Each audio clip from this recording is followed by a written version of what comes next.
Hi there, I'm Jen, this is Remembered Reads, and this is going to be a book outlet book haul, which is going to include both some Booktoberfest purchases from online, but also some things that I bought when I went to the actual physical book outlet store. If you didn't watch my walkthrough of the store, I'll link that below, but it is an actual physical warehouse where they have books and you can pick them off shelves, like a regular bookshop. It's located in a very warehousey district and not a shopping district in St. Catharines, Ontario. So if you're in Southern Ontario, you should check it out. If you're in Western New York and you have a passport, you should check it out. Because it was worth going to. I'm glad we went. Anyway, let's look at the books. So I'm going to start with some of the ones that I picked up online, which were in the clearance section and were almost all between $1 and $2, which you can't beat that. The first one is An Innocent Fashion by R.J. Hernandez. This is about working class Texan kid who ends up hobnobbing with the rich and famous. Well, maybe not rich and famous. The children of wealth and privilege when they go to Yale. So I might want to punch someone because, as I often say, I don't like a lot of Ivy League stories. But this one promises to be open with the melodrama and the sarcasm. And I always enjoy some melodrama and sarcasm. Next up, I have Megan Whalen Turner's A Conspiracy of Kings.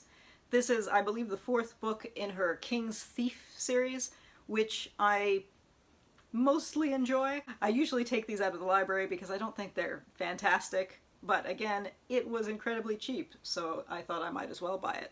These books started out being about a queen and then the thief that she eventually marries, but as it's gone on, it is about other characters in their court and in their employ, which is entertaining in a different direction than a lot of fantasy series take. So I've been reasonably entertained by this. Next up is Janice YK Lee's The Expatriates. I saw a couple of other booktubers mention this recently, so when I saw that on the clearance rack, I thought I would pick that up.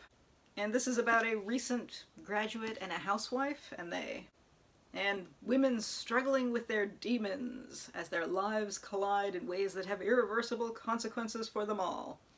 Sounds pretty melodramatic, so that might be fun. We'll see how that goes. Next up is Medic Against Bomb by Frederick Foote, who is an American military doctor, and this is a book of poetry that he wrote, I believe, about his experiences while he was stationed in a field hospital in Iraq. I read a lot of historical war poetry. I have read virtually no modern war poetry, so I'm looking forward to seeing how this is. Another book that I picked up at the physical store was Octavia Butler's The Parable of the Sower, which I've never read, and I kind of can't believe that I haven't read it yet, so I'm both looking forward to getting that and was thrilled to find it on the clearance rack. If you're not familiar, I will read the back of it. When unattended environmental and economic crises lead to social chaos, not even gated communities are safe. In a night of fire and death, a minister's young daughter loses her family and home and ventures out into the unprotected American landscape. A fight for survival soon leads to a startling vision of human destiny. And the most expensive thing I bought at the store was this Hellblazer collection, which was still a good deal. This is a collection of Paul Jenkins, Sean Phillips, and Warren Pleece's runs on Hellblazer. I do have a number of the individual issues of this era, and I think I have a partial collection of this. When Hellblazer was originally being published in trades, they were much shorter, and I far prefer having the longer runs like this. So I did think it was worth picking up, even though some of it is a duplicate of things I own already. And I did get rid of a lot of my single issues while I was moving, so I'm happy to pick this up. In other comic news, I also picked up the first volume of the adaptation of the game Tales of Zestiria. I started playing this game, and this is one of these things, the disc is somewhere where I cannot play it. So I thought I would read the story instead of playing the story. And I may still play the story eventually, but yeah, that's that. One more volume of manga is I Am Hero by Kengo Hanazawa.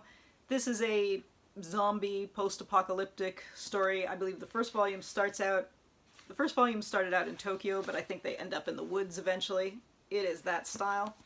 And this is the second volume of the omnibus, which collects, like with that Hellblazer collection, is a longer version of the collected versions of this, which I quite like. Next up is Kiersten White's And I Darken, which I've seen such mixed reviews of. A lot of people think this is trash. This seems to offend a lot of people's nationalistic sensibilities. This is a retelling of basically the relationship between Vlad the Impaler, Radu the Beautiful, and Mehmet the Conqueror. I have recently watched and enjoyed a terrible movie about Dracula and a very mediocre TV series about Mehmet the Conqueror, both of which I got a lot of entertainment about, despite the fact that they weren't very good. And so even if this is terrible and offends nationalistic sensibilities, I think it might be fun to read. Next up is Laila Aljohani's Days of Ignorance. This was translated by Nancy Roberts, and I believe is the story of a Saudi woman who is secretly dating a, I believe, man from somewhere in Central Africa, maybe East Africa, I don't recall. And her family attempts to kill the man. And this is her meditations afterwards, I believe. So I thought that would be interesting. And finally is Yousef Al-Mohaimeed's Where Pigeons Don't Fly. This is about a Saudi exile in the UK who is an artist and is, I believe, his meditations on a train.